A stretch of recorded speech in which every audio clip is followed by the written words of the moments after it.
Nos situamos en el año 323, antes de Cristo, año de la muerte de Alejandro Magno. Algunas personas dicen que en este año cae la filosofía griega. Sin embargo, se da un choque cultural de ideas entre las culturas, dando un auge en la ciencia y tecnología de ese tiempo. Un ejemplo de esto sin duda fue Arquímedes, cuyos fundamentos y principios siguen vigentes hasta nuestra época, como lo son el principio de desplazamiento, las leyes de flotación y la palanca. Un personaje que demostró ser más fuerte que nadie con su palanca e incluso luchó contra los invasores él con su arma más poderosa, el saber. La filosofía griega no estuvo exenta del choque cultural, esta se heleniza, dando paso a nuevas corrientes de pensamiento. Una de ellas es el pensamiento epicúreo. Se basa en sensaciones, procede del pensamiento atomista del siglo V, diciendo que si algo no lo siento no existe. También habla de la libertad del cinemen. El alma puede tomar decisiones. De ahí parte su búsqueda por el placer verdadero. Aquel que no acabe, entendiendo al placer como la ausencia de dolor. Tal vez su pensamiento pueda ser similar o tal vez confundido como igual con el pensamiento hedonista, pero a diferencia de este, los epicúreos veían en la moral epicúrea. El placer es la serenidad, la ataraxia.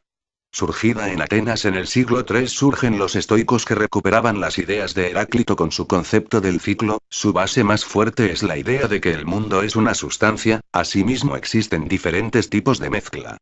La yuxtaposición. Se distinguen los elementos, no se distinguen los elementos. Ellos dicen que el destino es racional y divino, nada procede de la realidad. Finalmente le dan una importancia a los sentidos diciendo el conocimiento es sensual, de ahí su importancia a la percepción. Mientras los epicúreos se dejaban llevar por sus pasiones, sus sentimientos. Los estoicos se regían más por la razón, la veían como la virtud. El pensamiento escéptico llevaba más lejos la razón, llegando a dudar de su propia realidad. Decían que al engañarnos los sentidos el conocimiento no existía, su prueba era que todos percibíamos de diferente manera la realidad. Solo se podía vivir en ataraxia. Otro pensamiento de esa época era el neoplatónico, fundado en Alejandría a raíz de la lucha bélica. Filón relaciona las ideas de Platón y de la Biblia en un tiempo de lucha de religiones. El neoplatonismo pudo tener su raíz en el pensamiento plotino. Para él la felicidad era la contemplación. Damos un salto al siglo 33 después de Cristo con el surgimiento del protocristianismo de la mano de San Pablo. Él se funda en lo irracional y básico, estableciendo 3 virtudes: fe, esperanza y claridad. Conocer es creer, el amor a Dios. Él es bueno por crea, es bueno porque se reencarna para entregarse y salvarnos. Los apóstoles ya habían establecido una guía para encontrar la salvación. Ser pobres de espíritu. Parte de un contexto histórico de la Biblia. Para los cristianos, Dios es un ser infinito cuya perfección reside en su infinitud. Sin embargo, para que estas ideas llegaran a un nivel de tal aceptación debió de pasar por un proceso complicado. Recordemos que en un principio los cristianos no eran aceptados e incluso perseguidos. Vieron que el mejor método era llevar sus ideas primero a los gobernantes y que su influencia hiciera el resto, pues ellos tendrían la paideia. Para convencerlos recurrieron a argumentos filosóficos de Platón. El cristianismo busca la verdad y el equilibrio de la humanidad. Donde Jesús el que enigma es el Salvador, asimismo se llega a un dogma. Un antecedente es Justino, creía en Platón y Sócrates. Empieza a ver las primeras cuestiones entre el cristianismo y la filosofía. Entonces comienzan los dos a buscar la razón, uno con la creencia y otra con el saber. Posteriormente llega a tomar cuenta propia, a cambiar el concepto de Dios y la historia de Dios y el hombre. Mientras Gregorio de Nisa trata de explicar racionalmente si Dios existe. Tertuliano dice que la razón no existe. Hacia el año 400 surge San Agustín. El origen de su pensamiento parte de ideas maniqueístas y una profunda carencia de fe, pues creía que no entendería la verdad. De él se rescatan muchas ideas, una de ellas es la importancia que le da al yo interior. La verdad reside en su interior, la búsqueda es un diálogo con él mismo. Incluso el tiempo depende de nosotros mismos, mi conciencia. Para él no existe ni el pasado ni el presente, por esa misma razón. De ahí también que hable de la memoria, pues necesitamos recordar. De igual manera Dios está en nuestra mente, entre el infinito y lo finito. Le da prioridad a la alma, dice que el alma es eterna e inmortal, como lo decía. También es nuestra prueba de razonabilidad. El mal daña al alma, entiende el mal como una carencia del bien, pero es imposible el mal absoluto. A pesar de que el mal solo es una concepción, puesto que Dios no crearía el mal, y puesto que no podría ser inexistente, Caso contrario es el bien, el cual sí existe verdaderamente. De él se rescatan muchas ideas, una de ellas es la importancia que le da al yo interior, la verdad reside en su interior, la búsqueda es un diálogo con él mismo. Hacia el siglo V, con la caída del Imperio Romano, comienza la Edad Media, característica de vincular el mundo clásico y moderno.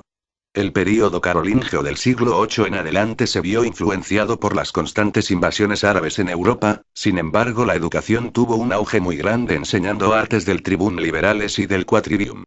Uno de los primeros pensadores en tomar el mando es Juan Escoto, impulsado en las ideas agustinas y neoplatónicas, Concilio, Razón y la Fe. Describió la naturaleza de Dios en 4 partes, creadora e increadora, y 2 como el fin de todo. Estas ideas platónicas, neoplatónicas y agustinas permanecieron hasta el siglo XII. Este siglo es clave en el desarrollo del pensamiento medieval, ya que la cultura griega se vio mezclada con la cultura árabe.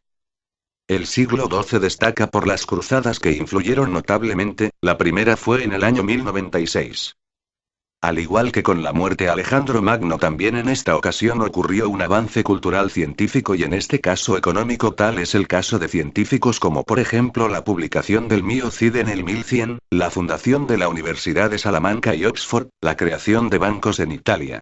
Los retablos comienzan a surgir con un simbolismo muy grande sobre la historia de la religión y los símbolos sagrados. Destacaron científicos como Avicena, Averroes y Maimónides, quienes también apoyaron la filosofía de esa época. Uno de los principales filósofos del siglo XII es Santo Tomás de Aquino. Él no distingue los hechos, busca cómo se unen, todo procede de un principio, el conocimiento y la fe.